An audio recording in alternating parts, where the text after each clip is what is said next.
Hello guys, मेरी YouTube channel में आपका स्वागत है। मेरा नाम मनमोहन है। तो आज मैं आपको इस वीडियो में LIC small cap mutual fund का रिव्यू करके बताने वाला हूं। तो ये वीडियो पूरा डिटेल में होगा और मैं आपको लाइव प्रूफ के साथ दिखाऊंगा और मैं आपको लास्ट में कंक्लूजन में भी बताऊंगा कि आपको इसमें इन्वेस्टमेंट करना चाहिए या नहीं करना चाहिए, और अगर आप इसमें इन्वेस्टमेंट करते हैं तो कितना आपका टाइम फ्रेम होना चाहिए। तो मैं आपको पूरा डिटेल रिव्यू करके बताऊंगा। तो मैं चैनल को सब्सक्राइब जरूर कर दीजिए। मैं ऐसे वीडियो लाता रहता हूँ। चलिए शुरू करते हैं। तो जैसा कि आप मेरे यहाँ पे स्क्रीन पे देख पा रहे होंगे कि जो L I C M F small cap fund है, इसका जो लॉन्च ऑन डेट है वो 21 जून 2017 है। मतलब इस फंड को करीब करीब 6.9 ईयर्स हो चुके हैं। मतलब आप 7 ईयर्स कंसिडर कर सकते हैं।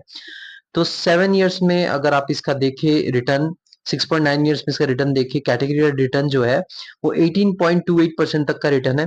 लेकिन इस फंड का जो रिटर्न है वो 17.78% तक का रिटर्न है। तो देखा जाए इसने अपने कैटेगरी को बीट नहीं कर पाए हैं। मतलब लगभग 1% से कम है। 1% भी नहीं मान सकते आप, 0.5% ही मान सकते हैं। 0.5% से बीट नहीं कर पाए हैं। और अगर आप रिटर्न भी देखें तो इतना इंप्रेसिव नहीं लगा, क्योंकि स्मॉल कैप फंड में अगर आप देखें तो 7 ईयर्स में मोस्टली 20% के करीब या 20 से 25% आपको देखने को मिल ही जाता है। इस फंड ने थोड़ा कम परफॉर्मेंस दिया है। लेकिन आगे देखते चले क्या क्या आप हमको देखने को मिलता है। सबसे पहले मैं आपको बताता हूँ कि अगर आप इसमें एसआईपी कर सकते हैं तो 1000 रुपीज से, अगर मान लीजिए आपने एसआईपी किया और आपके 5 साल तक कंटिन्यूसली किया होता तो 60,000 रुपीज आपके डिपॉजिट हुए होते और आपका 60,000 रुपीज कन्वर्ट हो जाता 1,28,000 रुपीज में। मतलब आपका जो पैसा है वो डबल से भी थोड़ा सा ज्यादा हो जाता। और अगर मान लीजिए आपने यहाँ पे इन्वेस्ट ना करके आपने 1000 रुपीज सोचा यार मैं 5 साल तक एसआईपी करता हूँ गोल्ड में। गोल्ड में आपका जो इन्वेस्टेड अमाउंट होता है वो 60,000 रुपीज, और आपका 60,000 रुपीज कन्वर्ट हो जाता है 94,206 रुपीज में। और मान लीजिए आपने गोल्ड या फिर इस फंड में ना इन्वेस्टमेंट करके आपने सोचा है नहीं यार मुझे एफडी में करना चाहिए जो कि एकदम सेफ है।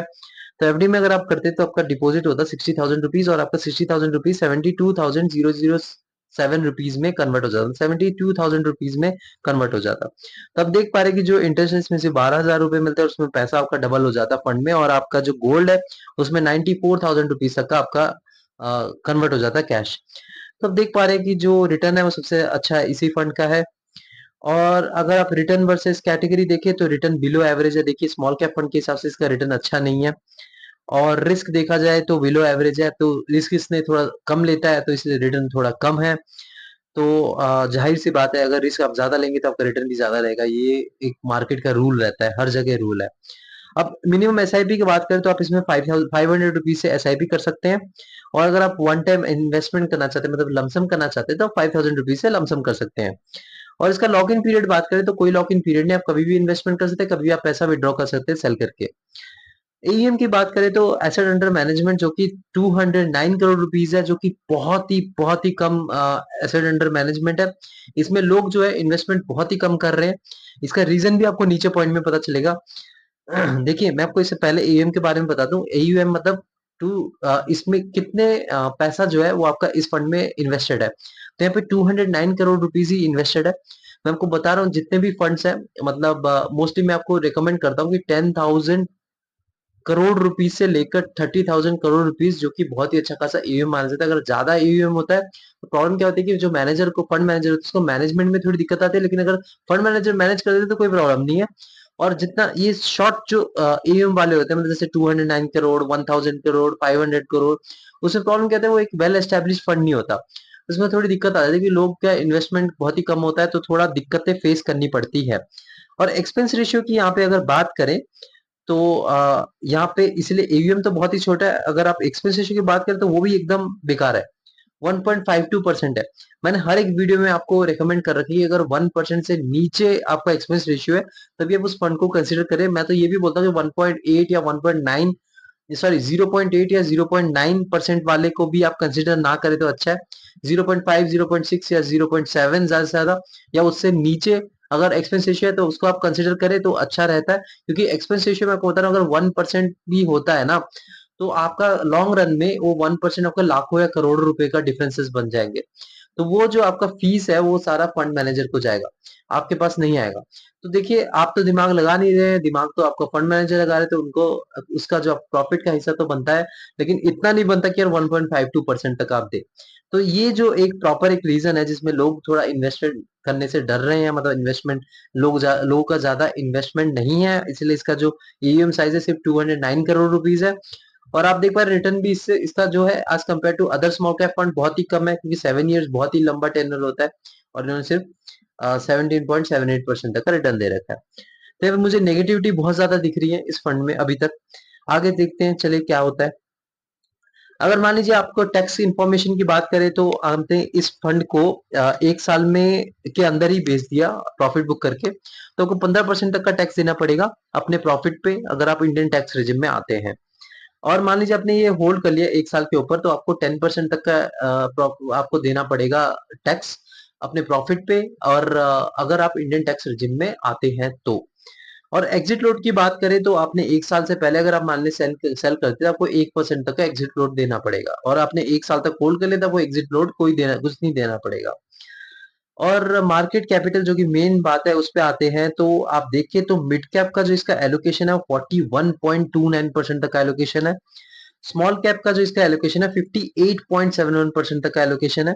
0% तक का लार्ज कैप में है और 0% डेप्थ में है।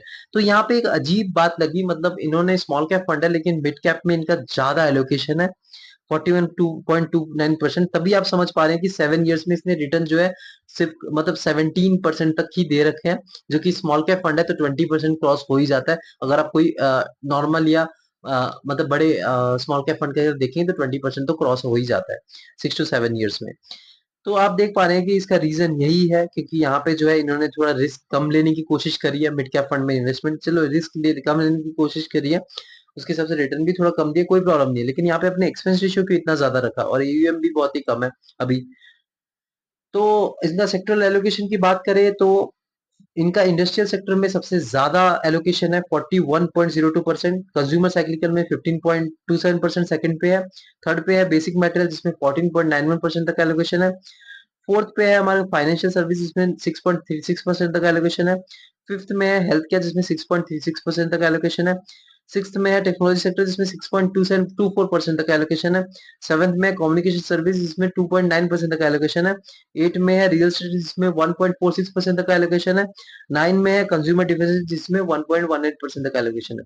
तो एलोकेशन वाइज देखिए तो इनका डाइवर्सिफिकेशन अच्छा नहीं है, मैं आपको साफ साफ बता देता हूँ, क्योंकि देखिए इंडस्ट्रियल सेक्टर में ही इनका 41% तक का एलोकेशन है, और बाकी सब में देखिए अगर आप तीन इनका जो पूरा जो रिटर्न है ना टोटल 3 सेक्टर्स पे डिपेंड करता है।